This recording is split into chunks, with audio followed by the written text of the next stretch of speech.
Ustadz, bagaimana kalau seandainya misalnya dia amal solehnya lebih banyak?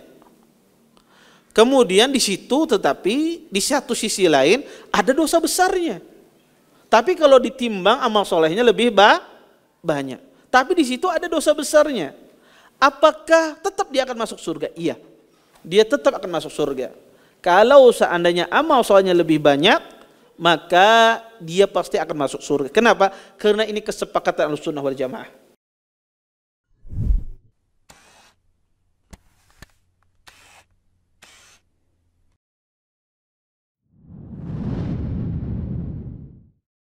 Assalamualaikum warahmatullahi wabarakatuh. Innal hamdalillah nahmaduhu wa nasta'inuhu wa nastaghfiruh wa na'udzu billahi min shururi anfusina wa min sayyiati a'malina. May yahdihillahu fala mudilla lahu wa may yudlil fala hadiya lahu. Asyhadu an la ilaha illallah wahdahu la syarika lahu wa asyhadu anna Muhammadan abduhu wa rasuluh. Fa inna asdaqal hadits kitabullah wa khairul hadi Muhammadin sallallahu alaihi wasallam wa syarrul umuri muhdatsatuha wa kullu muhdatsatin fid din bid'ah wa kullu bid'atin dalalah wa kullu dalalatin fin nar. Amma ba'd. Bapak-bapak, ibu-ibu, ikhwan dan akhwat yang senantiasa dimuliakan oleh Allah Subhanahu wa taala. Alhamdulillah, segala puji bagi Allah Subhanahu wa taala dengan limpahan nikmat yang begitu besar, di antaranya nikmat iman, nikmat Islam, nikmat kesehatan, sehingga kita dimudahkan oleh Allah Subhanahu wa taala untuk bisa berhadir di majelis ilmu. Mudah-mudahan apa yang kita pelajari pada malam hari ini mendatangkan keberkahan dari Allah Subhanahu wa taala dan kita mengambil manfaat dari apa yang akan disampaikan nantinya. Bapak, Ibu, ikhwan dan akhwat yang dimuliakan oleh Allah Subhanahu wa taala, kita pada hari ini akan membahas al-mizan, yaitu timbangan. Apa yang dimaksud dengan timbangan? Yang dimaksudkan dengan timbangan adalah ma tuzanu fihil a'mal yaumal qiyamah, yaitu sesuatu yang ditimbang padanya adalah amalan-amalan manusia pada hari kiamat kelak. Sesuatu yang ditimbang amalan manusia di hari kiamat kelak. Ini disebut dengan al-mizan. Dan al-mizan ini, timbangan ini, itu setelah hisab. Setelah adanya hisab, baru adanya mizan, timbangan. Berkata Imam Al-Qurtubi rahimahullahu ta'ala, kata beliau, qala al-ulama, wa idhan qadha al-hisab, kana ba'dahu waznul a'mal, lianna al-wazna lil-jazai, fayanbaghi an yakuna ba'da al-muhasabah. فإن المحاسبة لتقدير الأعمال والوزن لإظهار مقاديرها ليكون الجزاء بحسبها. Kata Imam Al-Qurtubi rahimahullah ta'ala, beliau mengatakan, jika sudah selesai hisab, maka setelahnya adalah timbangan amal saleh. Karena timbangan ini adalah untuk membalas, maka sudah sepantasnya terletak setelah hisab. Karena hisab itu adalah mengklasifikasikan amal, sedangkan timbangan adalah menampakkan jumlah berat amalan tersebut untuk dibalas sesuai dengan kadarnya. Di sini Imam Al-Qurtubi rahimahullah ta'ala menjelaskan, pertama kata beliau, timbangan itu setelah hisab. Apa perbedaan hisab dengan timbangan? Kayaknya seperti sama Ustaz, hisab dan timbangan atau mizan, berbeda. Kalau hisab yang kita jelaskan pada minggu kemarin, hisab itu mengklasifikasikan amal, mana amal yang baik, mana amal yang buruk. Itu hisab. Jadi hisab itu pengklasifikasian amal, pemilahan. Ini amal baik, ini amal buruk. Ini namanya apa? Hisab. Kemudian setelah diklasifikasikan amal tersebut, dipisahkan mana yang baik, mana yang buruk, barulah ditimbang. Proses ditimbang inilah disebut dengan mizan. Ya, maka amalan itu ditimbang. Maka mizan ini kata para ulama setelah apa? Setelah hisab. Kemudian timbangan itu di hari kiamat kelak ada berapa Ustadz? Apakah timbangan itu satu ataukah banyak? Karena yang ditimbang ini orang ribu miliaran. Taib. Berapa timbangan di hari kiamat kelak? Terjadi khilaf di kalangan para ulama rahimahullahu taala, ulama Ahlussunnah wal Jamaah. Ada apakah timbangan itu cuma satu ataukah banyak? Sebagian ulama mengatakan timbangan itu banyak, tidak hanya satu. Ya, maka setiap umat ada timbangan tersendiri bagi setiap umat tersebut. Ya, dan setiap jenis amalan itu ada timbangannya tersendiri, dan setiap manusia ada timbangan tersendiri. Pendapat yang pertama ini mengatakan timbangan itu banyak, mereka berdalil dengan ayat Al-Quran. Allah subhanahu wa ta'ala berfirman dalam Al-Quran, kata Allah, wa nada'ul mawazinal qista liyaumil qiyamah. Sesungguhnya kami, kata Allah, akan meletakkan timbangan keadilan di hari kiamat kelak. Di sini Allah katakan mawazin. Allah mengatakan dengan istilah mawazin, jamak dari mizan. Ini menunjukkan bahwasanya timbangan itu nanti banyak di hari kiamat kelak.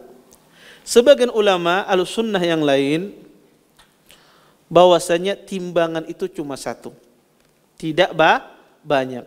Dan ini pendapat yang rajih di antara dua pendapat ini. Ini pendapat yang paling kuat di antara dua pendapat ini. Kenapa kita katakan timbangan itu cuma satu nanti di hari kiamat kelak? Berdasarkan hadis Nabi SAW, hadis Salman Al-Farisi radhiyallahu taala anhu. Kata Nabi sallallahu alaihi wasallam, "Yudha'ul mizan yaumal qiyamah falau wuzina fi samawati wal ard lawasi'at." Kata Nabi sallallahu alaihi wasallam akan diletakkan al-mizan, timbangan satu. Ya, kata di sini Nabi menggunakan al-mizan. Alif lam di sini adalah alif lam lil ahdi, menunjukkan mizan yang ma'ruf, mizan yang sudah diketahui. Kata Nabi akan diletakkan timbangan, satu timbangan di hari kiamat kelak. Falau wuzina fi samawati wal ard la wusi'at. Kalau seandainya langit dan bumi ditaruh di timbangan tersebut, niscaya akan cukup.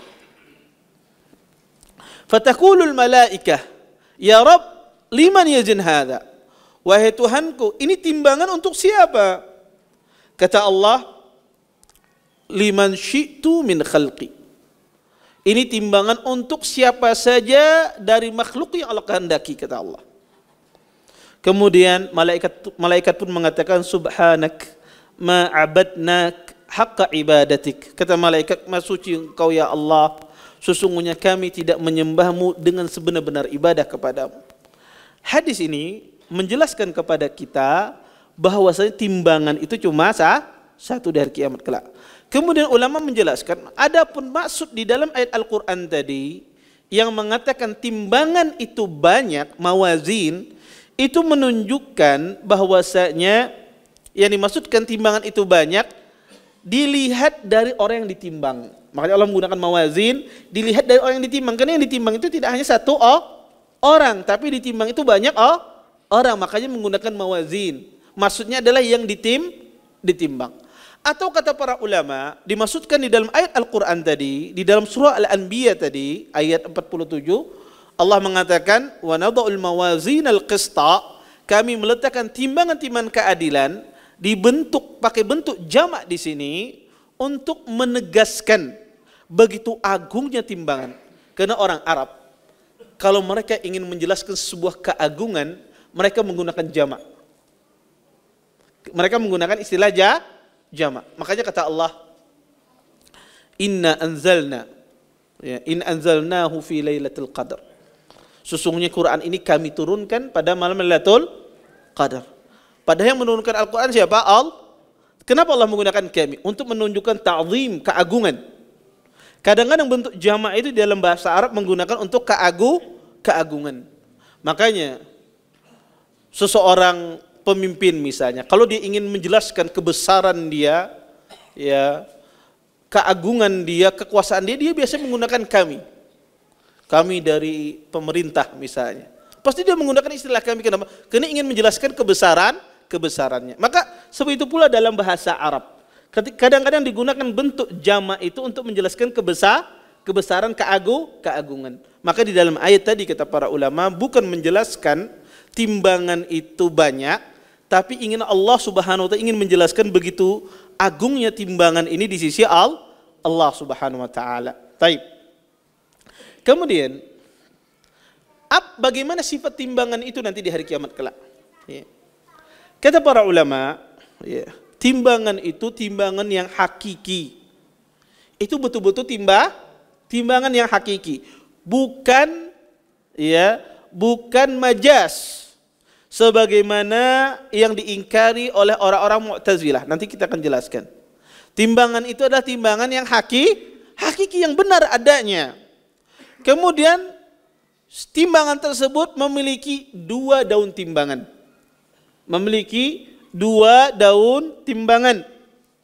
Dan ya, timbangan tersebut sangat detail, ya, detail sekali.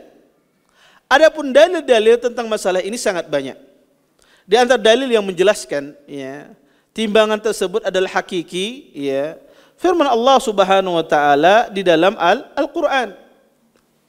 Kata Allah, fa amma man thaqulat mawazinuh fahuwa fi 'ishatir radiyah. Kata Allah Subhanahu wa taala, adapun orang yang berat timbangannya maka dia berada dalam kehidupan yang menyenangkan. Wa amma man khaffat mawazinuh fa ummuhu hawiyah. Dan adapun yang ringan timbangannya kata Allah, maka neraka hawiyalah tempatnya. Ini menjelaskan timbangan yang benar, ya. Kemudian kata Allah, wal waznu yauma idzinil haqq. Dan sesungguhnya timbangan pada hari itu nyata kata Allah. Maka ini ayat yang sangat jelas sekali menjelaskan bahwa timbangan itu nyata, bukan majas. Kemudian timbangan itu memiliki dua daun timbangan. Sebagaimana disebutkan di dalam hadis Nabi SAW, kalimatani khafifatani 'alal lisan, saqilatani fil mizan, habibatani ila rahman, subhanallah wa bihamdih, subhanallahil azim. Kata Nabi SAW, dua kalimat yang ringan di lisan, diucapkan di lidah, yang berat di timbangan. Dua kalimat yang berat di timbangan. Ini menunjukkan, kata Nabi, dua kalimat yang berat di timbangan. Menunjukkan timbangan itu memiliki dua daun timbangan. Habibatani ar-Rahman, yang mana dua kalimat ini dicintai oleh Ar-Rahman, oleh Allah Subhanahu wa taala, yaitu subhanallah bihamdi, subhanallahil azim. Kemudian ya, orang yang mengingkari timbangan ini adalah orang-orang Mu'tazilah. Orang-orang Mu'tazilah mereka mengingkari timbangan. Kenapa? Karena mereka mengatakan timbangan itu adalah lambang keadilan, kata mereka. Bukan timbangan yang nyata, tetapi adalah lambang keadilan. Sehingga mereka mentakwil semua ayat yang berbicara tentang masalah mizan. Mereka takwil dengan keadilan. Ini karena orang Mu'tazilah punya kaidah di antara mereka. Kaidahnya adalah bahwasanya sesuatu yang tidak nyata, tidak terlihat, sesuatu yang abstrak, tidak bisa diubah menjadi sesuatu yang konkret. Itu kaidah mereka. Jadi sesuatu yang abstrak tidak terlihat itu tidak bisa diubah menjadi sesuatu yang konkret, yang nyata, yang bisa dilihat. Sehingga kata mereka akan mengingkari semua itu. Itu kaidah mereka. Ya. Dan tentunya kata para ulama, kalau orang mengingkari mizan, maka dia akan mengingkari semuanya. Surga dan neraka akan dia ingkari, ya. Ya, dia akan mengingkari sirat, jembatan. Dia akan mengingkari malaikat, semuanya. Ya, konsekuensi dari perkataan orang Mu'tazilah ini. Dan sebetulnya di dalam hadis banyak sekali Allah Subhanahu wa taala menjelaskan sesuatu yang tidak nyata berubah menjadi kenyataan. Di antaranya adalah amalan soleh. Kata Nabi SAW di dalam sebuah hadis, seorang mukmin nanti ketika dia dikuburkan amal solehnya datang dengan bentuk rupa yang bagus, pakaian yang bagus. Allah ubah dalam bentuk yang nyata. Ya, dan ini akan diingkari oleh orang Mu'tazilah. Yang kedua, orang Mu'tazilah ini tentu mengingkari ijma', kesepakatan para ulama tentang adanya mizan, timbangan nanti di hari kiamat kelak. Kemudian apanya yang ditimbang? Ya, ketika ditimbang itu apanya yang ditimbang? Terjadi khilaf di kalangan para ulama dalam masalah ini. Pendapat yang pertama mengatakan bahwasanya yang ditimbang itu adalah suhful a'mal, lembaran-lembaran amal saleh. Dan ini pendapat jumhur mufassir, jumhur ahli tafsir. Dan ini juga pendapat yang dipilih oleh Imam Al-Qurtubi, Imam Ibnu Jauzi, Imam Ibnu Abdul Bar, Ibnu Atiyah, dan Asy-Syaukani. Beliau mengatakan bahwasanya yang ditimbang nanti di hari kiamat kelak, yang ditaruh di daun timbangan adalah lembaran-lembaran amal kita. Apa dalilnya? Mereka berdalil dengan hadis bitaqah, yaitu diriwayatkan ya, di dalam sebuah hadis Nabi SAW, di dalam hadis bitaqah, hadis yang lumayan panjang, disebutkan bahwasanya yusahu birajulin min ummati yaumal qiyamah ala ru'usil khalaik fayunsharu lahu tis'atun wa tis'una sijilla. Kata Nabi SAW, pada hari kiamat kelak akan diteriakkan seseorang laki-laki dari umatku di atas kepalanya, di atas kepala seluruh makhluk. Kemudian disebarkanlah untuknya 99 buku catatan. Ya, ini catatan masuk di sini adalah catatan jelek. Kemudian kata Nabi SAW, kullu sijillin maddal basar, summa yaqulu Allah azza wa jal, hatunkiru min hadha syai'a, fayaqulu la ya Rabb. Kemudian kata Nabi SAW, setiap buku catatan itu panjangnya sejauh mata memandang. Bayangkan 99 buku catatan, satu catatan itu sejauh mata memandang. 99 itu isi perbuatan jelek semua. Ya, isinya perbuatan jelek semua. Ya, ditimbang. Ya. Satu catatan sejauh mata memandang. Ya. Dan itu disebarkan di hadapan makhluk. Ya, ini bahari ketujuh mengintip mungkin. Ya, ini disebarkan ya di seluruh makhluk semuanya. Ya. Kemudian disebutkan di hadapan makhluk semua. Kemudian kata Allah Subhanahu wa taala, ya, Allah berkata kepada orang tersebut, apakah kamu mengingkari sesuatu yang di catatan ini, catatan perbuatan jelek ini? Kata orang ini mengatakan, tidak wahai Rabbku. Kemudian Allah bertanya lagi. Kata Allah, kata Allah, adzalamatka katabati al-hafidhun? Fayaqulu la. Summa yaqul alaka udhrun, alaka hasanatun? فيهاب الرجل فيقول لا فيقول بلى إن لك عندنا حسنات وإنه لا ظلم عليك اليوم فتخرج له بطاقة فيها أشهد أن لا إله إلا الله وأن محمدا عبده ورسوله قال فيقول يا ربي ما هذه البطاقة ما هذه السجلات فيقول إنك لا تظلم فتضاء السجلات في كفة والبطاقة في كفة فطاشت السجلات وسقلت البطاقة. Disebutkan kata Allah Subhanahu wa taala,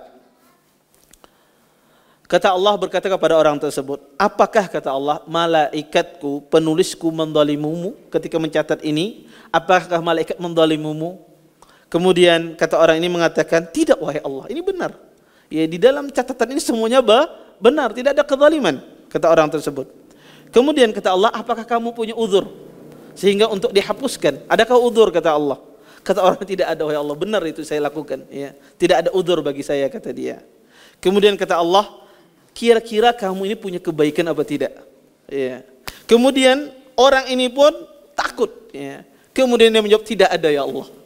Ya tidak ada kayaknya, saya tidak punya kebaikan. Karena orang itu kalau ditampakkan kejahatannya, maka ya dia sudah orang tidak mikir lagi kebaikannya. Ya. Makanya ya kalau ummahat ya bertengkar dengan suaminya disebutkan kejelekannya semua. Ya, maka di dalam benak ya istri itu pasti kayaknya laki-lakiku ini nggak ada baiknya.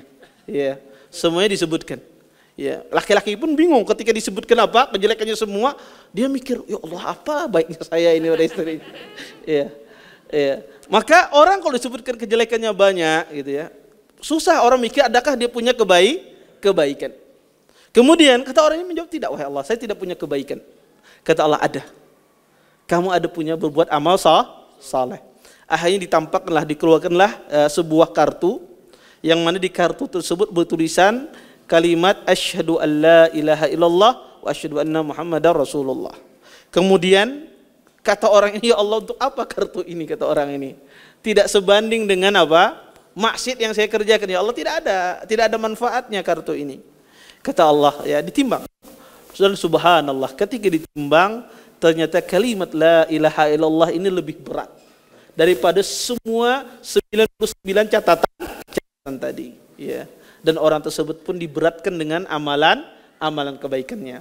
Syahidnya dari hadis ini adalah yang ditimbang apa? Amalan saleh, lembaran-lembaran amalan saleh. Dan hadis ini sebetulnya muskil, bermasalah dari sisi apa? Dari sisi pemahaman. Orang yang mempunyai kebaikan cuma kalimat la ilaha illallah, ya bisa mengalahkan ya dengan perbuatan dosa yang begitu banyak. Sedangkan kita ini, setiap kita ini pasti punya kalimat la ilaha illallah. Orang mati beriman. Tetapi kan di dalam timbangan itu pasti ada yang perbuatan dosanya lebih banyak daripada perbuatan baiknya. Maka para ulama menafsirkan kenapa kalimat la ilaha illallah orang ini begitu besar. Kalau begitu kata para ulama, kalau dipahami hadis ini secara zahirnya, maka semua orang pasti kebaikannya lebih banyak daripada dosanya. Maka kata para ulama, penafsiran hadis ini yang benar, wallahu taala alam, banyak penafsirannya. Di antara para ulama menafsirkan orang ini mengatakan kalimat la ilaha illallah tersebut dengan keyakinan yang luar biasa. Dan tidak ada yang melemahkan ya imannya dari kalimat tauhid ini. Sebagian ulama mengatakan dia mengucapkan tersebut sebelum dia meninggal. Dia mengucapkan kalimat tersebut sebelum meninggal. Itulah yang menjadikan beratnya timbangan ini. Kemudian pendapat yang kedua, yang ditimbang itu adalah ya amalan, bukan lembaran amalan, tetapi amalan itu sendiri. Ya, dan ini zahir pendapatnya Imam Bukhari, dan ini juga pendapatnya Ibnu Hajar. Dan ini juga zahir pendapatnya Syekh Islam Ibnu Taimiyah, Ibnu Rajab dan yang lainnya. Mereka mengatakan yang saleh bukan lembaran-lembaran. Mereka berdalil dengan hadis Nabi SAW. Kata Nabi SAW, walhamdulillah tamla'ul mizan. Sesungguhnya kalimat alhamdulillah memenuhi timbangan. Maka yang ditimbang di sini apa? Amalan saleh, kalimat alhamdulillah. Kemudian kata Nabi, aslu syai'il mizan al-khuluqul hasan. Sesuatu yang paling berat timbangannya nanti di hari kiamat kelak adalah akhlak yang baik. Maka kata para ulama, yang ditimbang di sini adalah amalan solehnya, bukan lembaran amalan solehnya. Pendapat yang ketiga mengatakan bahwasanya yang ditimbang itu orangnya. Jadi orangnya yang ditimbang. Ya. Dan ini pendapat dinukil oleh Imam Baghawi, dan ini adalah pendapat Imam Al-Qurtubi, Ibnu Katsir dan yang lainnya. Ya, pendapat ini dinukil ya, bukan ikhtiar mereka, tapi pendapat ini dinukil oleh Imam Al-Baghawi, Ibnu Katsir, Imam Al-Qurtubi. Apa dalilnya? Mereka berdalil dengan peristiwa Abdullah bin Mas'ud. Abdullah bin Mas'ud pernah suatu hari ingin memetik kayu siwak di pohon arak. Kemudian pada saat itu ya tersingkap ya betisnya Abdullah bin Mas'ud. Pada saat itu betisnya beliau sangat kurus sekali. Semua sahabat pun tertawa melihat kecilnya ya betisnya sahabat yang mulia Abdullah ibni Mas'ud. Melihat demikian, kata Nabi sallallahu alaihi wasallam bahwasanya ya, walladzi nafsi biyadi lahuma asqalu fil mizani min Uhudin. Kata Nabi SAW, sesungguhnya dua kaki Abdullah bin Mas'ud yang kalian tertawakan itu lebih berat timbangannya nanti di hari kiamat kelak dari gunung Uhud. Ya, lebih berat timbangannya nanti di hari kiamat kelak dari gunung Uhud. Maka yang ditimbang di sini kata para ulama adalah orangnya, bukan amal solehnya. Pendapat yang keempat, ya, dan ini semuanya Bapak Ibu, ini pendapat ulama ahlu sunnah. Ya, pendapat ulama ahlu sunnah wal jamaah.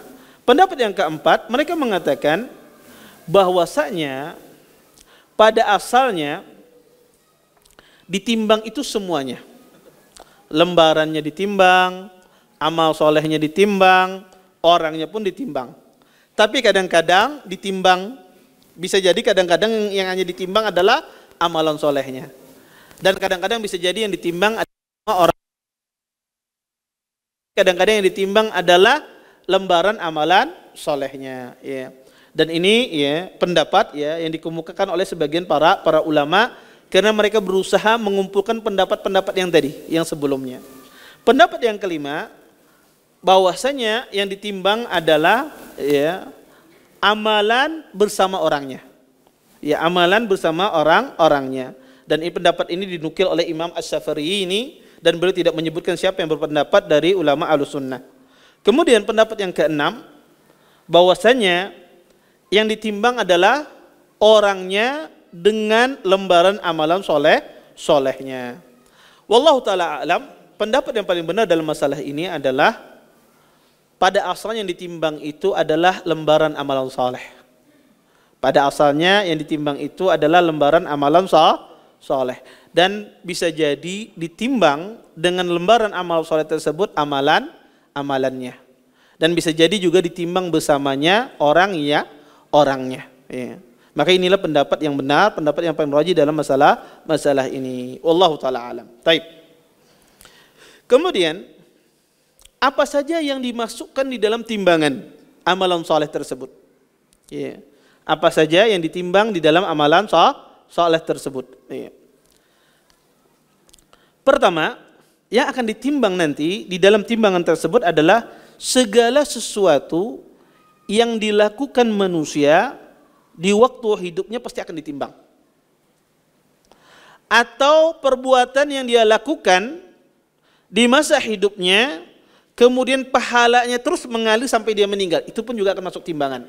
Contoh misalnya, pian membangun masjid, kemudian masjid ini dipakai sampai pian meninggal. Masjid ini dipakai, maka pian terus mendapatkan pahala sampai pian meninggal, pahala itu mengalir, dan pahala yang mengalir itu masuk ke dalam timbangan.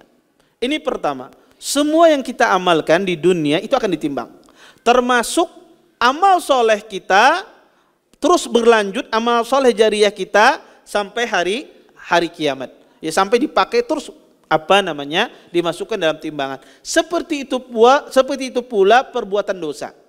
Perbuatan dosa pun ditimbang. Dosa yang kita lakukan di dunia dan dosa jariah, dosa yang mengalir terus menerus karena kita mengajarkan yang salah, menyuruh orang berbuat salah, diamalkan orang lain, maka kita pun juga mendapatkan dosa. Dan ini yang paling berbahaya. Amal solehnya berhenti, dosanya tidak pernah berhenti. Ini yang berbahaya sekali. Ya, dosanya terus mengalir sampai hari kiamat.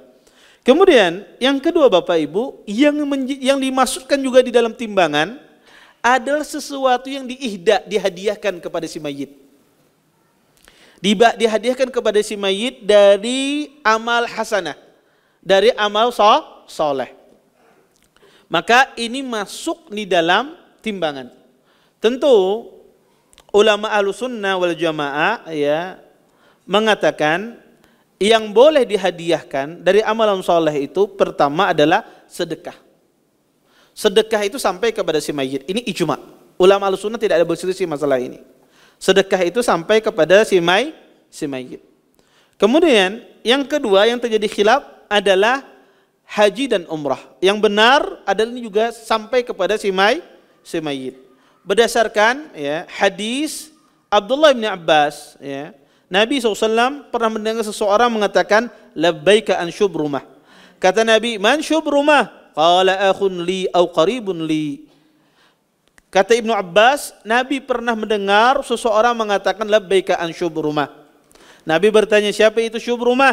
Orang ini mengatakan, saudaraku wahai Rasulullah, atau kerabatku wahai Rasulullah. Kata Nabi, hajjatta an nafsik, apakah engkau sudah berhaji? Qal la, belum wahai Rasulullah. Qal hujja an nafsik summa hujja an syubrumah. Kata Nabi, berhaji dulu kamu, baru nanti tahun berikutnya hajikan syubrumah. Maka ibadah haji, umrah ketika dihadiahkan kepada si mayit sampai pahalanya. Kemudian juga ibadah puasa. Ibadah puasa, puasa wajib dan puasa nazar itu sampai kepada si mayit. Berdasarkan hadis Nabi SAW, ya, man mata wa alaihi siyamun shoma anhu waliyuhu. Kata Nabi, barang siapa yang meninggal dan dia ada hutang puasa, maka wajib walinya memuasakannya. Tentu ya, yang meninggal ini hutang puasa ini dua. Imma dia hutang puasa wajib atau hutang puasa nazar. Kalau hutang puasa wajib, kalau dia meninggal dan dia ada waktu untuk mengqadha tapi belum sempat dia qadha, itu yang wajib dipuasakan. Tapi kalau dia meninggal kemudian tidak sempat dia mengqadha karena penyakitnya bersambung. Contoh misalnya bulan Ramadan sidin sakit, kada kau puasa. Berlanjut sakitnya itu sampai di bulan Syawal. Di bulan Syawal meninggal, akhir bulan Syawal meninggal. Maka ini tidak perlu dipuasakan. Kenapa? Karena dia tidak sempat untuk mengqadha.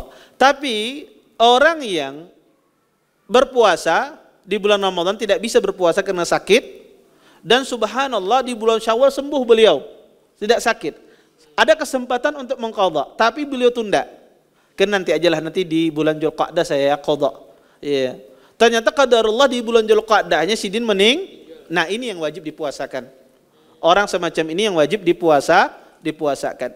Maka kata Nabi SAW, man mata wa alaihi siyamun shoma anhu waliyuhu. Barang siapa yang mati dan atasnya puasa, maka wajib dipuasakan oleh walinya. Dan termasuk di dalam hal ini adalah puasa nazar. Maka ibadah puasa itu sampai. Adapun puasa sunnah itu tidak sampai kepada si mayit. Antum berpuasa sunnah, Pak Senin Kamis misalnya, kemudian pian niatkan hal itu kepada si mayit, makanya tidak sampai. Ini tidak sampai. Ya, puasa sunnah tidak sampai kepada si mayit. Kemudian seperti itu pula pendapat yang rajih, zikir dan bacaan Quran, salat dan semisalnya, maka itu tidak sampai kepada si mayit. Ya. Kemudian masalah yang lain adalah doa. Apakah doa itu bentuk hadiah atau bukan? Doa orang yang masih hidup kepada si mayit itu bukan bentuk menghadiahkan amalan, bukan. Tapi doa itu pahalanya kembali kepada orang yang berdoa. Mayit apa yang didapatkan dari doa orang yang hidup? Dia dapat manfaat.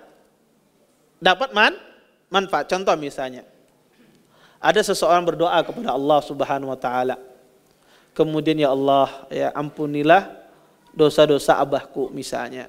Bisa jadi abahnya di dalam kuburan mendapatkan manfaat dari doa anaknya. Tetapi itu bukan menghadiahkan amalan. Doa bukan menghadiahkan amalan. Maka yang dikubur ini bisa mendapatkan manfaat dari doa kita. Tetapi pahala doa itu kepada siapa? Kepada si yang berdoa kepada Allah Subhanahu wa taala. Kemudian Bapak Ibu ikhwan dan akhwat yang dimuliakan Allah Subhanahu wa taala, maka semua hadiah yang dibenarkan dalam syariat Islam itu sampai kepada si mayit dan itu masuk di dalam timbangan. Yang ketiga, yang masuk di dalam timbangan pula adalah dari amal soleh kita adalah hasil dari perbuatan zalim manusia. Ya. Kalau ada orang pernah berbuat zalim sama antum, kemudian nanti antum ambil di hari kiamat kelak, maka amal hasanat dari orang tersebut masuk kepada antum. Maka amal hasanat itu nanti akan dimasukkan ke dalam timbangan. Maka ini juga akan masuk di dalam timbangan amal soleh kita. Sebaliknya, perbuatan zalim kita kepada orang itu akan masuk ke dalam timbangan amal jelek kita. Kita berbuat jelek, ya, kemudian kita tidak memiliki pahala, ya, kita tidak memiliki pahala kita sudah habis. Yang ada kita mengambil dosanya dia. Ya, maka itu masuk ke dalam timbangan amal jelek kita nanti juga di hari kiamat kelak. Kemudian, ya, inilah beberapa hal yang dimasukkan di dalam timbangan. Kemudian ada beberapa amalan soleh yang disebutkan di dalam beberapa hadis yang bisa memperberat timbangan kita nanti di hari kiamat kelak. Ada beberapa amal soleh kalau kita amalkan ini itu memperberat timbangan kita nanti di hari kiamat kelak. Apa saja amal soleh tersebut? Yang pertama Bapak Ibu, kalimat tauhid. Kalimat tauhid, asyhadu an la ilaha illallah, atau kalimat la ilaha illallah. Ini memperberat amalan kita nanti di hari kiamat kelak. Maka perbanyak kalimat tersebut. Kemudian yang kedua, perkataan alhamdulillah. Ini juga Bapak Ibu memperberat timbangan nanti dari kiamat kelak. Maka perbanyak kalau Anda berzikir alhamdulillah, maka perbanyak. Ya. Kemudian juga perkataan kita subhanallah wa bihamdih, subhanallahil azim, maka ini juga memperbanyak, ya, memperberat timbangan kita di hari kiamat kelak. Kemudian akhlak yang baik. Akhlak yang baik, ya, ini juga memperberat timbangan kita di hari kiamat kelak. Dan akhlak baik ini subhanallah sangat mudah. Apalagi orang berkeluarga, baik sama istrinya, baik sama anaknya, ya, baik sama keluarganya. Maka ini bagian dari akhlakul karimah, dan ini memperberat timbangan kita nanti di hari kiamat kelak. Kemudian keadaan orang-orang muslim ketika di timbangan. Ya, bagaimana keadaan mereka? Ada beberapa keadaan kaum muslimin ketika ditimbang. Setidaknya ada 3 keadaan. Yang pertama, ketika orang muslim ini ditimbang, nanti amal solehnya ditimbang dari kiamat kelak, ternyata yang berat adalah amalan kebaikannya, ya, di atas amal kejelekannya. Maka orang yang amal kebaikannya lebih berat daripada dari perbuatan maksiatnya, maka dia pasti masuk surga. Dia pasti masuk surga, ya.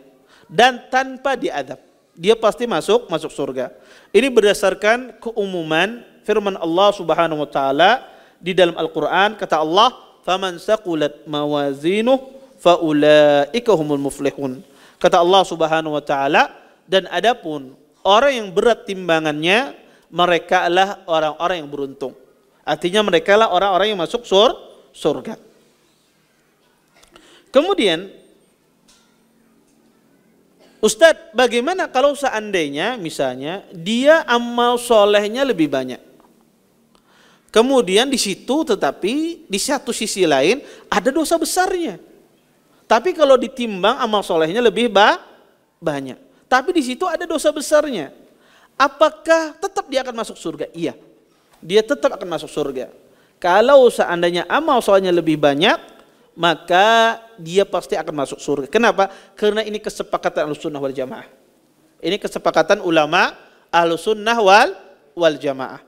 Kemudian yang kedua adalah Allah Subhanahu wa taala berjanji, barang siapa, kata Allah, berat amal hasanatnya, kebaikannya, maka dia akan masuk surga. Ini janji Allah, dan Allah tidak mungkin mengingkari janjinya. Kata Allah, fa amma man thaqulat mawazinuh fahuwa fi 'ishatir radiyah. Kata Allah Subhanahu wa taala, barang siapa yang berat timbangannya, maka dia berada dalam kehidupan yang baik.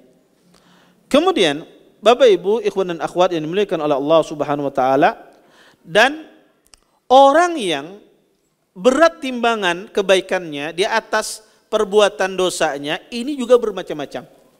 Ada berbagai macam. Pertama, orang yang hanya memiliki kebaikan saja, tidak ada kejelekan sama sekali. Subhanallah. Di timbangan itu cuma apa? Amal kebaikan saja. Dosanya tidak ada. Siapa mereka? Pertama, itu para anbiya, para nabi-nabi. Ya, para nabi-nabi ya, itu semuanya kebaikan. Tidak ada sama sekali dalam timbangan mereka adalah kejelekan. Kemudian orang-orang yang bertakwa. Setiap kali mereka terjerumus dalam perbuatan dosa, mereka langsung meminta ampun kepada Allah Subhanahu wa taala. Maka mereka inilah ya yang ditimbang nanti cuma apa? Amal kebaikan. Dan yang ketiga adalah orang-orang yang bermaksiat, terjerumus dalam maksiat, kemudian dia bertaubat di akhir hayatnya. Dia bertaubat kepada Allah Subhanahu wa taala sebelum dia meninggal, maka ini pun juga bisa termasuk orang-orang yang hanya di dalam lembarannya adalah hanya amal kebaikan. Maka ini 3 jenis orang ya nanti yang hanya ada apa? Kebaikannya saja. Kemudian yang kedua, ada sebagian orang ketika ditimbang itu amal kebaikannya lebih banyak daripada amal dosanya, tapi perbuatan dosanya ada. Ya. Ini adalah orang-orang yang belum sempat bertaubat kepada Allah sebelum mereka meninggal. Maka ini penting Bapak Ibu ya, kita itu bertobat kepada Allah dalam setiap saat. Ya, itu penting. Ya, ini salah satu faedahnya adalah bisa jadi nanti kita di hari kiamat kelak tidak ada amal kejelekan kita. Karena kita setiap kali bertaubat, setiap kali kita berbuat maksiat, kita bertaubat kepada Allah Subhanahu wa taala. Kemudian apa pengaruhnya seseorang yang ada amalan dosanya, amalan jeleknya, sayyiat, perbuatan dosanya, walaupun kebaikannya lebih banyak, apa pengaruhnya? Para ulama mengatakan setiap perbuatan dosa itu mempengaruhi. Apa mempengaruhi? Apa yang mempengaruhi? Pertama kata para ulama, mempengaruhi derajatnya di surga. Seharusnya dia ditempatkan di surga paling tinggi, akibat ada perbuatan dosa dia bisa jadi diturunkan derajat surganya. Maka kata para ulama ya, bisa perbuatan dosa itu di dalam timbangan tersebut mempengaruhi derajat seseorang di surganya Allah Subhanahu wa taala. Ya. Sebagian ahli ilmu mengatakan bisa juga ya akibat perbuatan dosa tersebut ya mempengaruhi perbuatan hasanat, perbuatan baiknya ya. Bisa membatalkan perbuatan kebaikannya. Ini sebagian pendapat para ulama. Intinya perbuatan dosa itu berpengaruh terhadap derajat tingkatan seorang mukmin nanti di surga kelak. Karena kita tahu surga itu bertingkat-tingkat. Ya. Maka perbuatan dosa ini bisa mempengaruhi tingkatan seorang mukmin. Kemudian keadaan yang kedua, keadaan seorang mukmin perbuatan dosanya lebih banyak daripada perbuatan baiknya, perbuatan amal solehnya. Ulama Ahlussunnah wal Jamaah mengatakan, kebanyakan ulama Ahlussunnah wal Jamaah mengatakan orang ini tahta masyiatillah, di bawah kehendak Allah.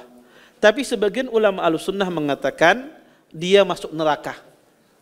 Dia masuk neraka terlebih dahulu. Ini pendapat yang kedua. Ya, tetapi dia tidak kekal di dalamnya. Dicuci di sana, nanti sudah selesai dosanya, habis dosanya, dibangkitkan, dimasukkan ke dalam surga. Pendapat semacam ini ada pendapat Ibnu Hazm dan diikuti oleh Imam Ibnu Qayyim. Dan juga ini adalah perkataan sebagian sahabat, kata Imam Ibnu Qayyim, dan juga perkataan bagian tabi'in dan pendapat para ulama-ulama hadis. Dan ini juga zahir perkataan Syekh Islam Ibnu Taimiyah. Ya, bahwasanya orang yang banyak dosanya lebih banyak daripada amal salehnya, maka dia masuk neraka dahulu. Bukan tahta masyiatillah. Syekh Sa'di rahimahullahu taala punya ringkasan masalah ini. Beliau menjelaskan dan sangat bagus sekali ya, tafsir Syekh Sa'di, perincian Syekh Sa'di rahimahullahu taala. Beliau mengatakan bahwasanya sesungguhnya sebelum mauzun, sebelum timbangan itu tentu banyak sekali rintangan-rintangan yang dihadapi oleh orang muslim. Maka orang sebelum masuk di timbangan, maka rintangan-rintangan itu, kesusahan-kesusahan tersebut itu bisa menghapuskan dosa. Ya, rintangan, kesusahan yang dihadapi oleh seorang mukmin nanti dari kiamat kelak, sebelum masuk timbangan, sebelum sampai pada timbangan, itu bisa menghapuskan dosanya.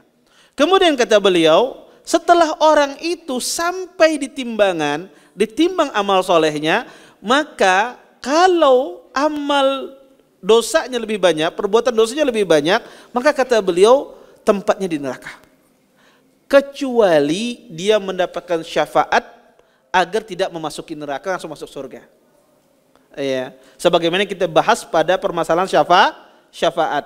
Orang yang berhak masuk neraka tetapi mendapatkan syafaat masuk surga. Kecuali mendapatkan syafaat ini. Kalau tidak mendapatkan syafaat ini, kata beliau, maka dia masuk neraka. Dan ini pendapat yang wallahu taala alam kuat dari sisi pendalilan.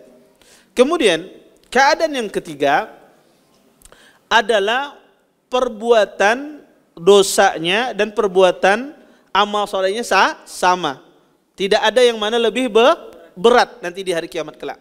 Maka orang ini disebut dengan ashabul a'raf, ya, atau disebut dengan ahlul a'raf.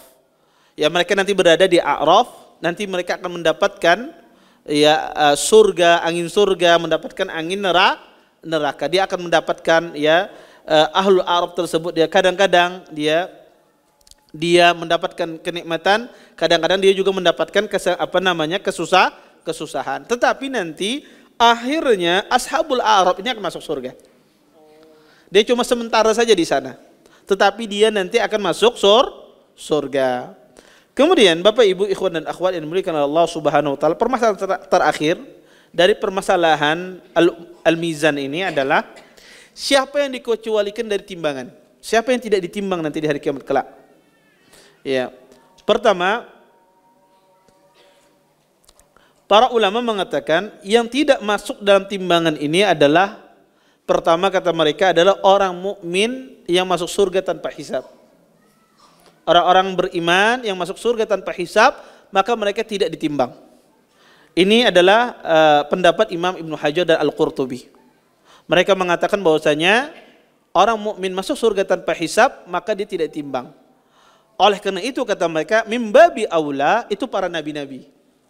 Maka para nabi-nabi mereka tidak ditimbang. Ya. Kemudian pendapat yang kedua, yang tidak ditimbang juga adalah sebagian mereka adalah orang kufar. Orang-orang kafir tidak ditimbang, langsung dimasukkan ke dalam neraka. Tidak perlu ada timbangan. Sebagian ulama Ahlussunnah mengatakan tidak. Bahwasanya orang kafir itu ditimbang, ya. Di antaranya mereka berdalil dengan firman Allah Subhanahu wa taala di dalam Al-Qur'an. Kata Allah Subhanahu wa taala, "Wa nadha'ul mawazinal qista liyaumil qiyamah, fala tuzlamu nafsun syai'a." Sesungguhnya kami akan meletakkan timbangan keadilan di hari kiamat kelak dan mereka tidak akan pernah dizalimi sedikit pun. Maka ini ayatnya umum, berlaku untuk orang kafir dan orang mukmin, ya. Wallahu taala a'lam. Pendapat yang paling benar dalam masalah ini mungkin diperinci. Orang kafir yang tidak ada kebaikannya sama sekali langsung dimasukkan neraka. Tapi orang kafir yang ada berbuat baik itulah yang ditimbang. Tetapi dia juga tetap akan masuk neraka. Ya. Ini sebagian penafsiran dari kalangan para ulama Ahlussunnah wal Jamaah. Taib, apa faedahnya orang kafir itu ditimbang? Ya kan, ia dimasukkan ke dalam neraka juga, Ustadz. Apa faedahnya mereka ditimbang? Kata para ulama, faedahnya mereka ditimbang untuk menampakkan keadilan Allah Subhanahu wa taala, untuk menampakkan keadilan Allah Subhanahu wa taala. Yang kedua, untuk menampakkan hinanya mereka di hadapan manusia. Allah menimbang mereka untuk menampakkan kehinaan mereka di hadapan manusia. Kemudian yang ketiga, kenapa mereka ditimbang? Faedahnya untuk mengetahui di mana kedudukan mereka di neraka. Apakah di neraka yang paling bawah atau di mana tempat mereka. Ini kata para ulama faedah kenapa orang kafir itu ditimbang. Wallahu taala a'lam. Ini mungkin yang bisa saya sampaikan. Mudah-mudahan bermanfaat. Kalau ada pertanyaan silahkan. Kalau ada yang bertanya langsung bisa angkat tangan. Ada yang langsung? Taib. Kalau nggak ada, ulun bacakan kertas. Assalamualaikum. Semoga Allah memberkahi ilmu pian dan kita semua sampai akhir hayat, amin. izin bertanya Ustadz, apakah boleh kita ikut dalam sebuah majlis khusus yang mana panitianya tidak membuka untuk jamaah umum? Bolehkah kita mendengarkan pengajian tersebut? Bolehkah kita ikut tanpa izin dari panitia? Pertama, kalau kajian khusus ini seperti apa? Pada asalnya kajian itu terbuka. Pada asalnya kajian agama itu terbuka, tidak tertutup. Makanya kata Umar bin Abdul Aziz, kalau kamu lihat orang sembunyi-sembunyi berbicara tentang masalah agama, curigailah dia. Ya, curigailah dia. Maka kalau ada kajian secara khusus, ya, tidak boleh kecuali orang-orang tertentu, maka ini pertama, ya, ada indikasi sesuatu yang salah. Ada indikasi sesuatu yang salah. Kecuali misalnya kajiannya di hotel, budgetnya terbatas misalnya. Nah ini lain, ya, ini lain, ya. Jangan dibawa kata usaha kada boleh kayak itu, pero undang ulun misalnya. Ya. Nah, kalau misalnya kajian tertutup, ya, tidak boleh ada yang mendengarnya sedemikian rupa, makanya tidak boleh. Ya, pada asalnya kajian itu terbuka.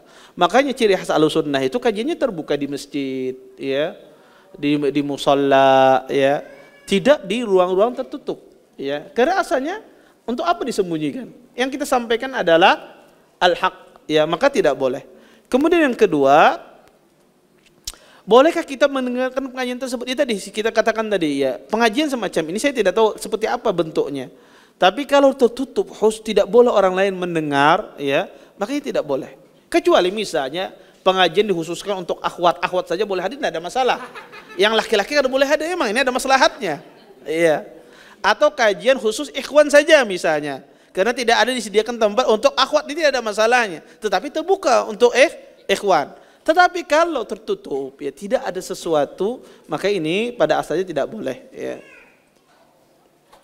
Kecuali karena keterbatasan tempat atau karena berbayar misalnya, ya, seperti semacam orang melakukan training yang berkaitan dengan agama, ya, maka ini tidak ada masalah.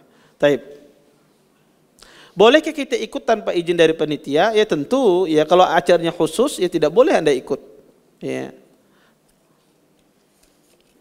Kemudian, Assalamualaikum Ustadz, bagaimana adab atau tata cara berdoa kepada Allah? Tolong dipraktikkan Ustadz. Taib. Pertama, ya, di antara adab di dalam berdoa, tentu seseorang berdoa memulai dengan memuji nama Allah Subhanahu wa taala. Dia puji dengan Allah, ya Rahman, ya Rahim, ya. Dia puji nama-nama Allah tersebut. Kemudian setelah dia memuji Allah, dia bersalawat kepada Nabi. Allahumma shalli ala Muhammad wa ala ali Muhammad. Baru setelah itu memulailah dia meminta kepada Allah. Dia meminta kepada Allah, mulailah untuk dirinya sendiri, jangan orang lain. Ada berdoa itu mulai minta untuk diri Anda. Minta apa saja sama Allah, untuk diri Anda. Sudah cukup untuk Anda, baru Anda mintakan yang lain. Orang tua, ampunan orang tua, ya. Kemudian istri dijadikan sabar, ya. Atau menjadi anak, diberikan anak yang saleh, dan seterusnya, ya. Maka ada berdoa itu dimulai dari kita, kemudian baru orang lain. Dan sunnahnya permintaan itu diulang 3 kali. Ya, kita mengulang permintaan itu tiga kali. Kemudian betul-betul di dalam meminta. Jangan meminta kepada Allah itu, ya Allah, ulun ni hendak masuk surga, kalau pian mau juga masuk ulun dalam surga. Jangan.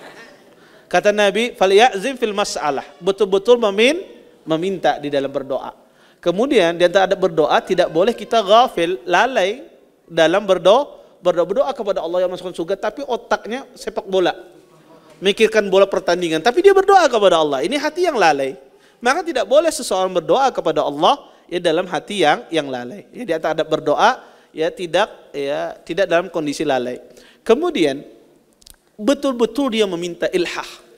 Betul-betul dia meminta kepada Allah, itu senang. Orang itu betul-betul meminta kepada Allah, seperti anak kecil merengek-rengek sama orang tuanya untuk dibelikan sesuatu. Maka Allah senang seorang hamba meminta kepada Allah, merengek-rengek, ya, agar apa? Dikasih.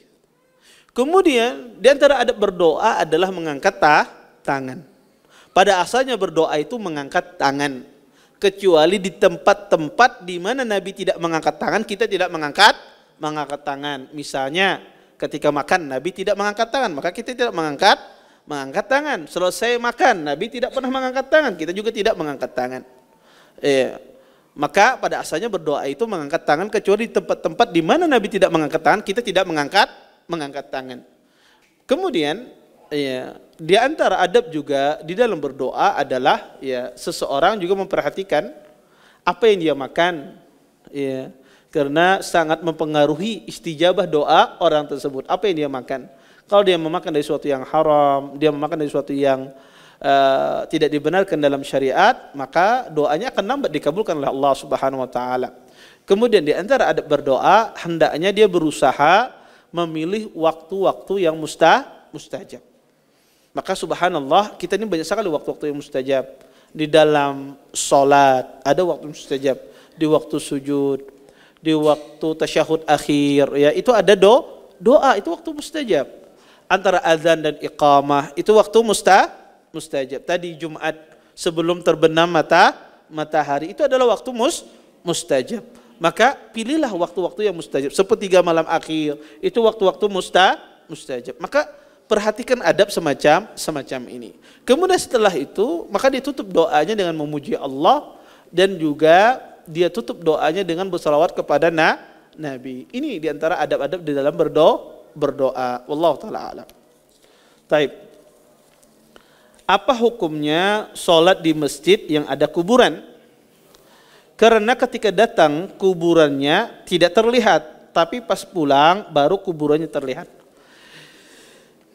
Ini berat jawabannya. Soalnya mungkin taib. Saya akan jelaskan ya. Kuburan itu pertama kita harus tahu dulu masjid itu apa, batasan masjid. Jadi masjid itu kalau di Indonesia ini biasanya masjid itu terdiri halaman dalamnya, di dalamnya utama, teras masjid, kemudian parkiran. Biasanya di Indonesia demikian ya. Masjid itu ada teras, ada ruang utama, kemudian ada parkiran. Dalam masjid, ruang utama itu masjid. Kalau ada kuburan di sana maka tidak boleh sholat di sana. Teras masjid itu juga bagian dari masjid. Kalau ada kuburan di teras masjid itu tidak boleh.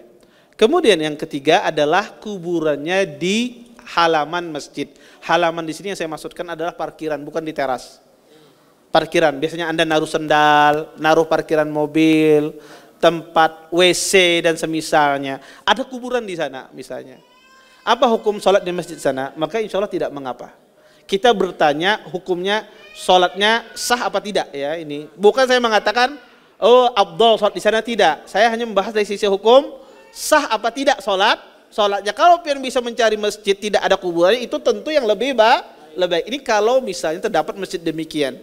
Ada kuburannya di samping masjid, yaitu di parkirannya ya. Dan Anda tidak ada lagi masjid lain kecuali itu misalnya. Apakah boleh sholat di sana? Maka insya Allah tidak mengapa. Sholatnya sah. Walaupun Ustadz bagian depan. Kalau itu di halaman masjid, di halaman masjid yang bukan bagian dari teras masjid, maka insya Allah tidak mengapa. Karena kata para ulama pendapat yang benar tidak ada bedanya. Jarak 1 meter dengan jarak 100 meter, apa yang membedakannya? Sama-sama kalau masjidnya punya 100 meter tanahnya ke depan. Ya, apa yang membedakan 1 meter dengan 100 meter itu apa? 100 meter boleh, 1 meter tidak boleh. Tidak ada kata para ulama pembedaannya. Pembedaannya adalah itu bukan masjid. Ya, bukan masjid. Walaupun sekali lagi kalau ada masjid yang tidak ada ini yang kita cari. Makanya ulama Ahlussunnah itu ya berhati-hati di dalam mencari masjid. Tapi kalau qadarullah sholat ternyata ada masjid demikian. Kan pertanyaannya ini saya ulang sholatnya apa tidak? Ya. Maka kalau kondisi demikian insya Allah tidak mengulang sholatnya. Dan ulama pun juga berselisih. Kalau ada masjid, ada kuburan di dalam masjid, apakah sholatnya batal atau tidak? Ini juga khilaf di kalangan para ulama Ahlussunnah wal Jamaah. Walaupun saya lebih condong pada pendapat yang membatalkan. Ya, wallahu taala alam. Taib. Ini banyak pertanyaannya nih. Taib. Apa hukum menjual produk namun bahannya menggunakan susu yang hampir expired dan telur yang sudah pecah dari pasar? agar modalnya semakin murah dan keuntungannya bertambah. Ya sebetulnya pada asalnya halal ya, selama itu adalah pertama tidak expired ya, artinya tidak rusak ya, artinya tidak ada masalah sebetulnya. Kemudian telur yang sudah pecah dari pasar ini saya nggak tahu. Kalau telurnya masih bagus dia gunakan, ini tidak ada masalah. Ya tidak ada masalah. Tetapi afdalnya dia jelaskan. Dia jelaskan kepada orang, ya siapa tahu orang tersebut ingin mencari sesuatu yang kualitasnya bagus. Ya. Tapi secara hukum ya tidak mengapa, karena Anda tidak menipu di sana. Selama bahannya masih belum tidak kadaluarsa, selama telurnya masih bagus, ya Anda tidak menipu di sana. Tetapi jangan sampai Anda katakan brand Anda ini diambil dari bahan yang terbaik, misalnya dari ini tidak boleh. Ini ada unsur tipu. Kalau Anda tidak ada demikian, tidak ada embel-embel demikian, ya tidak ada masalah. Ya. Taib. Bismillah, mudah-mudahan kita semua istiqomah hingga akhir hayat. Afwan di luar tema Ustaz. Bagaimana status hadis disunnahkan membaca surah Al-Kafirun dan Al-Ikhlas pada sholat sunnah ba'da maghrib dan qabla subuh? Ya. Kemudian bolehkah membaca Al-Quran sambil mendengarkan murattal dengan surah yang sama untuk meningkatkan motivasi membaca Al-Quran? Boleh ya seseorang membaca Al-Quran sambil mendengarkan murattal dengan surah yang sama untuk, nggak ada masalah ya membaca Al-Quran sambil mendengarkan murattal, tidak ada masalah. Adapun membaca surah Al-Kafirun ya dan surah sebelum qabla subuh, hadisnya setahu saya tidak sahih ya, surah Al-Kafirun ya sebelum subuh ya. Adapun ya membaca surah Al-Ikhlas ya, ini di antara zikir pagi ya, zikir pagi seseorang membaca Al-Ikhlas insyaallah tidak mengapa ya, di waktu subuh. Adapun Al-Kafirun tidak. Taib. Ustadz mohon maaf di luar tema. Ini semuanya di luar tema emang. Begini Ustadz, mohon diinfokan khususnya ikhwan di saat ke masjid dianjurkan, diwajibkan lebih baik memakai wewangian deodoran. Maaf khususnya agar supaya tidak mengganggu jamaah yang lain. Nah, saya infokan aja. Taib. Ini Rexona nggak boleh ya. Taib.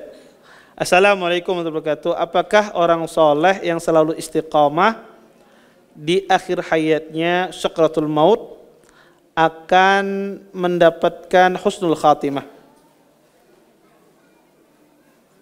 Iya, pada asalnya orang itu kalau dia dalam keadaan baik dalam hidupnya, kata Imam Ibnu Katsir, pada asalnya manusia itu dimatikan sesuai dengan keadaannya. Orang itu kalau keadaannya baik, insya Allah matinya dalam keadaan husnul khatimah. Orang itu kalau keadaannya dalam kondisi bermaksiat, kemungkinan besar dia mati dalam kondisi demikian. Ya. Tetapi tidak menutup kemungkinan bisa jadi orang yang beramal saleh dia mati di akhir hayatnya dalam kondisi yang tidak jelek. Bisa jadi. Tujuannya apa? Allah ingin mengasih permisalan saja. Namanya permisalan itu bukan mayoritas. Makanya kata Nabi SAW, ada seseorang beramal dengan amalan ahlu jannah, antara dia dengan surga itu cuma sejengkal. Tetapi dia beramal dengan amalan ahli neraka, akhirnya dia masuk neraka. Kata para ulama, bisa jadi orang ini adalah sebagai apa? Innamal a'malu bil khawatim. Sesungguhnya amalan itu tergantung akhir hayatnya. Walaupun sebagian ulama ada yang menafsirkan maksud dari hadis tersebut orang itu zahirnya di manusia beramal saleh, padahal amal salehnya riya ya, semacam itu. Tetapi intinya pada asalnya orang mukmin itu mati sesuai dengan kebiasaannya. Anda mati dalam keadaan berbuat baik, insya Allah mati dalam keadaan berbuat baik.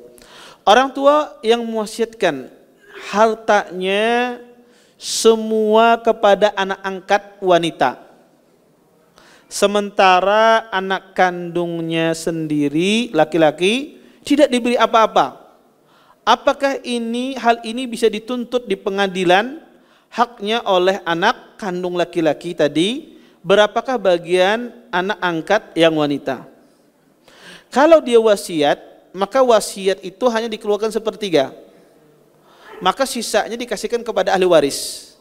Maka kalau ada ahli warisnya laki-laki, maka jatuh semuanya kepada ahli waris laki-laki. Maka yang dikeluarkan hanya sepertiga saja. Adapun di dalam masalah pengadilan, apakah ini bisa dituntut? Wallahu ta'ala alam ulun. Di hukum Indonesia seperti apa semacam ini saya tidak tahu. Secara legalnya tidak tahu. Tapi kalau secara hukum Islam, maka wasiat itu dikeluarkan sepertiga saja.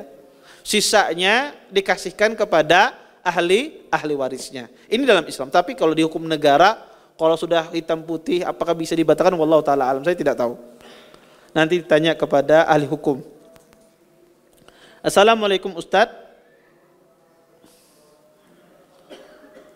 Kan ini antum aja bacakan, anak kurang bisa. Taib, bismillah, apakah boleh keluar sholat berjamaah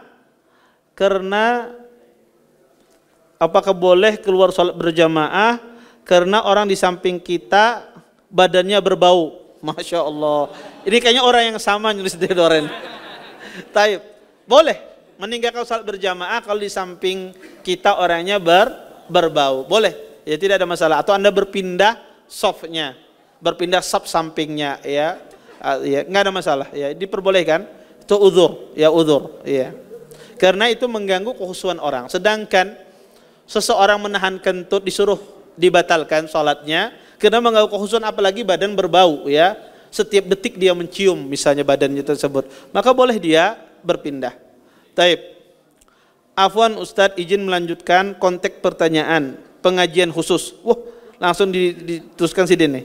Pengajian yang dikhususkan untuk para pengajar atau guru sekolah, apakah boleh diikuti atau didengarkan juga oleh orang lain? Kalau dikhususkan untuk guru misalnya, maka Anda izin dulu. Ya, bisa jadi itu pembahasan hanya diperuntukkan untuk guru, tidak bisa dikonsumsi orang lain. Karena mungkin ada pembahasan yang khusus sifatnya. Kalau dikonsumsi orang awam mungkin salah dimengerti. Ya, tentu Anda izin dulu. Kalau izin maka tidak mengapa. Kalau diizinkan tidak mengapa. Taib. Semoga Allah istiqomahkan keluarga pian dan keluarga kita semua di atas Islam dan tauhid sampai akhir hayat. Bagaimana cara kita agar bisa merasakan kegundahan saat melakukan dosa sehingga kita menjauhinya, dan bisa merasakan kenikmatan saat melakukan ketaatan meskipun berat sehingga kita bersemangat di dalamnya. Kata Nabi SAW, al-ismu ma haka fi nafsik wa karihta ayattali alaihin nas. Kata Nabi SAW, dosa itu sesuatu yang membuatmu risau dan engkau tidak senang kalau diketahui oleh manusia. Itu asal dosa. Maka kalau Anda mengetahui dosa, timbul pada diri Anda rasa tidak enak dilihat oleh orang, itu ketahui itu dosa. Itu dosa. Kalau Anda tidak tahu ini dosa atau bukan, di hati Anda risau, ya takut Anda dilihat oleh orang, ketahuilah itu adalah dosa. Ini asal dosa dan ini asal manusia. Dia risau ketika dia berbuat dosa. Tapi kenapa manusia itu banyak tidak risau dia berbuat dosa? Karena terlalu keseringan dan dia tidak bertaubat. Karena ketika dia terlalu keseringan sehingga hatinya tidak sensitif lagi ya terhadap dosa tersebut. Maka caranya adalah perbanyak taubat. Perbanyak istighfar, beristighfar, bertaubat kepada Allah. Kalau kita perbanyak istighfar, perbanyak taubat, maka dia akan mengkikis hati kita yang hitam tersebut. Sehingga hati itu sensitif. Ketika orang berbuat dosa, ketika dia mau berbuat dosa, dia terjadi sensitif di dalam hatinya. Maka perbanyak istighfar dan taubat kepada Allah. Dan bagaimana kita mendapatkan kenikmatan? Itu sebaliknya. Hukuman, ya, atau orang yang sering berbuat dosa, dia tidak akan bisa merasakan kelezatan dalam beribadah. Sebaliknya, orang yang sering bertaubat kepada Allah, ketika dia beribadah dia mendapatkan kelezatan. Makanya kata Syekh Islam, di dunia ini ada surga. Barang siapa tidak bisa merasakan surga dunia, maka dia tidak akan bisa merasakan surga akhirat. Apa itu kelezatan di dalam beribadah kepada Allah Subhanahu wa taala? Maka perbuatan dosa itu dihilangkan dengan bertaubat. Dengan itu kita merasa risau ketika berbuat dosa.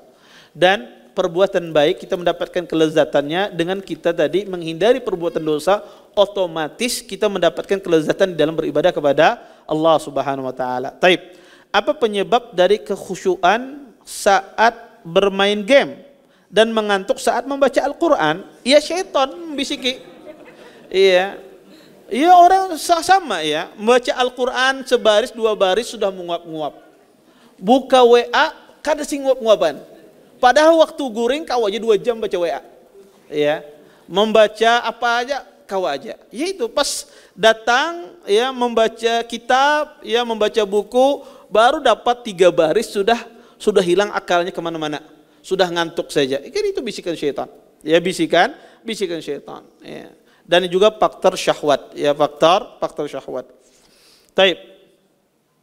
Assalamualaikum warahmatullahi wabarakatuh. Orang yang tidak ditimbang yaitu orang mukmin. Nah, ini sesuai dengan pembahasan kita. Taib. Orang yang tidak ditimbang yaitu orang mukmin yang masuk surga tanpa hisab dan para nabi. Bagaimana dengan Nabi Sulaiman yang banyak harta? Anda pernah mendengar beliau termasuk di hisab yang paling lama. Benarkah itu Ustaz? Tidak benar. Ya, bagaimana Nabi Sulaiman dihisab yang paling lama? Dia adalah seorang nabi. Ya, tentu tidak dihisab. Sebagaimana kita katakan tadi, orang yang masuk surga tanpa hisab, sebagian pendapat Imam Al-Qurtubi dan Ibnu Hajar tidak ditimbang. Maka apalagi para nabi. Dan nabi-nabi, ya ahlu ilm bahkan ijma dinukil dalam masalah ini. Nabi-nabi itu tidak dihisab. Para nabi-nabi tidak dihisab. Kenapa? Karena 70.000 golongan itu masuk surga tanpa hisab, dan derajat nabi lebih afdal daripada derajat mereka. Maka ulama sunnah berijma, para anbiya, para nabi-nabi tidak dihisab nanti di hari kiamat kelak. Wallahu taala alam. Taib. Tadi apa pertanyaannya? Skip aja. Ya, taib. Ya, ini yang bisa saya sampaikan, mudah-mudahan bermanfaat. Saya tutup dengan majelis. Subhanallahumma bihamdika asyhadu an la ilaha illa anta astaghfiruka wa atubu ilaik. Assalamualaikum warahmatullahi wabarakatuh. Terima kasih. Jazakumullah khairan wa barakallahu fikum. Video ini dibuat atas partisipasi dari donasi Anda.